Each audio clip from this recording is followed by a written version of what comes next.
উত্তরটা বলো। অন্নপ্রাশন। বাহ, জোরে হাততালির জন্য। বাহ বাহ বাহ, খুব ভালো বলেছো। কার অন্নপ্রাশন ছিল রে? কার অন্নপ্রাশন ছিল বলো এটা? গায়াত্রীর অন্নপ্রাশন। আচ্ছা, এর একদম সহজ প্রশ্ন। এরপর একটা, ব্রাহ্মণ কতজনকে সাক্ষী মেরেছিল? হাত তুলবে, উত্তর দেওয়া যাবে না, হাত তুলবে।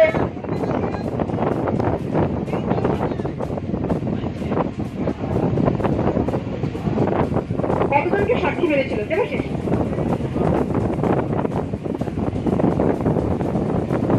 3 জন। বাহ, জোরে হাততালি। লক্ষ্য করবে প্রথমে কে হাতটা তুলে, এইটা লক্ষ্য করতে হবে। আচ্ছা, পরের প্রশ্ন। পুরোহিত মশাইয়ের মানে ব্রাহ্মণ ঠাকুরের প্রথম সাক্ষীটা কে ছিল? প্রচুর হাত উঠেছে, তার মানে গল্পটা সবাই মন দিয়ে শুনেছে।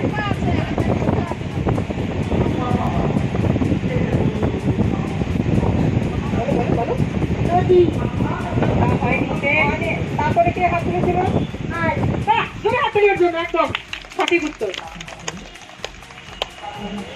কয়েকটা বলি। আচ্ছা বলো, বট গাছ লোকের কি কি উপকার করে? পেছনে একদম একদম পেছনে বলো বলো বলো। আচ্ছা, পারছে না। নেক্সট, আর কাকে নেই?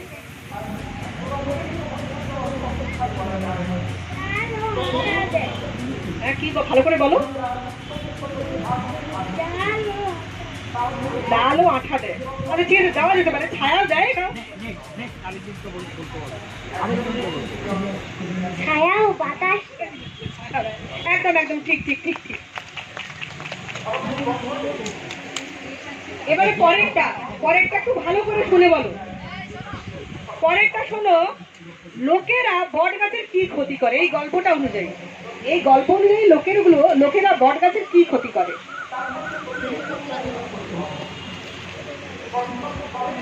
বলো বলো।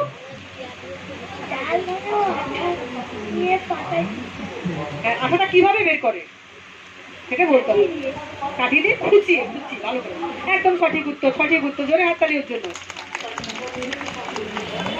সে প্রত্যেকদিন মাঠে গরু চড়াতে যেত। একদিন সে মাঠে গরু চড়াতে গিয়ে বলল, গরুর পালে বাঘ পড়েছে, গরুর পালে বাঘ পড়েছে। মাঠের চাষিরা সত্যি ভেবে সেখানে ছুটে গেল, দেখলো না কিছুই হয়নি।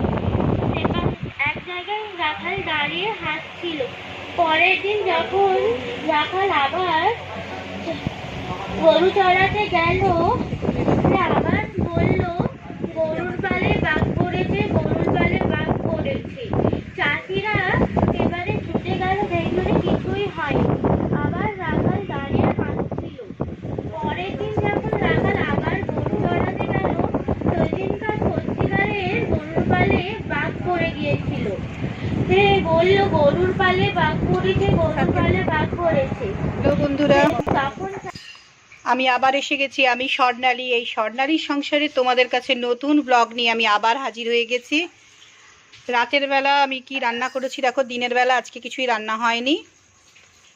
আজকে আমরা বাইরেই খেয়েছি বইমেলাতে, তাই আজকে দিনের বেলা কোনো রান্না হয়নি। রাতের বেলা এক তরকারি ভাত করেছি দেখো। এই হচ্ছে দুধেশ্বর চালের ভাত, আর বানিয়েছি আলু পটল দিয়ে একটা ডালনা মতো। এক তরকারি ভাত বানিয়েছি, আর কিছুই নয়, খুবই সামান্য। আমার সব কিছু কমপ্লিট হয়ে গেছে। এবার আমি ভাত বাড়বো, আমরা খাবো সবাই। এইটুকুই। যাই হোক, তোমরা লাইক শেয়ার কমেন্ট করতে ভুলো না। তোমরা লাইক শেয়ার কমেন্টটা করে দিও প্লিজ। আর যারা এখনও যে কোনো কারণেই হোক সাবস্ক্রাইব করে উঠতে পারোনি, তারা সাবস্ক্রাইব করে আমার সাথে থেকো, পাশে থেকো। ভুল ভ্রান্তি হলে অবশ্যই তোমরা কমেন্টে জানাবে, তবেই আমি নিজে ভিডিওটা ঠিক করতে পারবো, তোমাদের মতো করে করতে পারবো, যেটা তোমরা চাইবে, যেভাবে চাইবে। ঠিক হলে যেমন বলবে, ভালো লাগলে বলবে, অবশ্যই ভুল হলে বলবে যে কি সমস্যা আছে বা কি করলে ভালো হতো। তো আজকে এইটুকুই করেছি। তোমরা সবাই ভালো থেকো, আমি ভালো আছি। তোমরা হাসি খুশি আনন্দে থেকো, তোমাদের শুভ হোক, মঙ্গল হোক, সব সময় আমি এই কামনা করি। তাহলে আজকের মতো রাখি। Tata, good night.